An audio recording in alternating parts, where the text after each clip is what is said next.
Mumbi Primary School located in Southward Division, Loiya-ngalani Sub-County.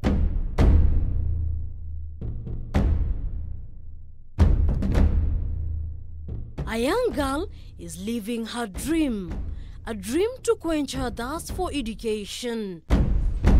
We will call her Sanaipei Namunyak, though it is not her real name.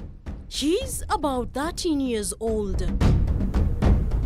A few months ago, she was looking at a bleak future as early marriage threatened to wipe her childhood away.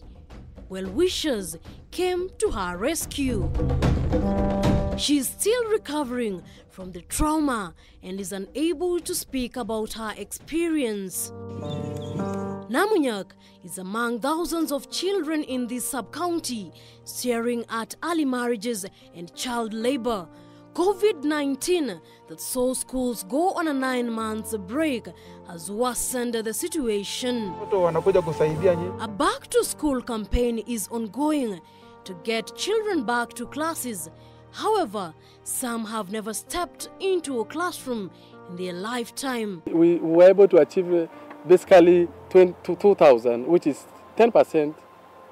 Okay, so but we are committed, because if we come together as multi-agency, we are expecting a success of this in the next 5 years, that all children can access education, just like any other child in Kenya. In Loiya-ngalani Sub-County, retrogressive cultural practice is a norm. Cattle wealth comes first, leading to early marriages as parents strive to acquire more livestock in form of dowry. Girls are married off as young as 12 years of age. At Loiya-ngalani Lake Turkana Beach, we meet another girl. We will call her Kuchal, but that is also not her real name. She is 10 years old and has already been beaded, to mean she will be married off very soon. The beads on her neck are a constant, painful reminder that she will soon be accorded the duties of a wife.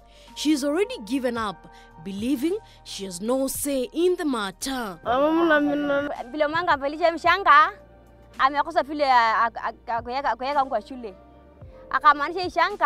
Afalishe mimi niende kwa nini? Kwa nini? Niende kwa mbusi, awelewe basi na mtu hiyo mama sasa amepata faida kwa mimi. This is the agony of young girls living among the Loiya-ngalani pastoralist community. Some girls are not lucky enough to be rescued. Some already hold parental responsibility by the age of 13. Parents here have little knowledge of the value of education. The Deputy County Commissioner of Loiya-ngalani Sub-County says the use of law enforcement is not always the solution when it comes to the rescue mission. It's important that we get the ignorance out of them first. They should know the law first before we enforce it. It would be unfair for us to go on arresting people here and there, yet they do not understand the importance of education. We need to sensitize them first. Retrogressive culture is not the only hindrance to the children here. Poverty is a major contributor to lack of education.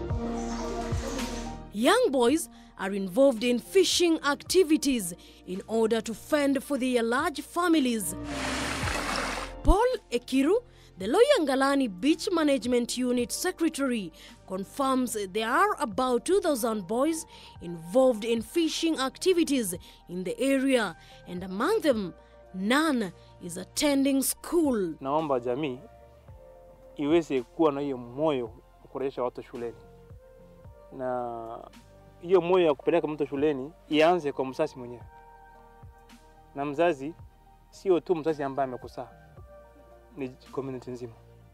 Let them own this initiative. Waki own, then itakuwa easier mtoto kwenda shule. The boys spend the day in the beach to tap the best of the fish, some of which is used for consumption at home, while the rest is taken to the market for sale.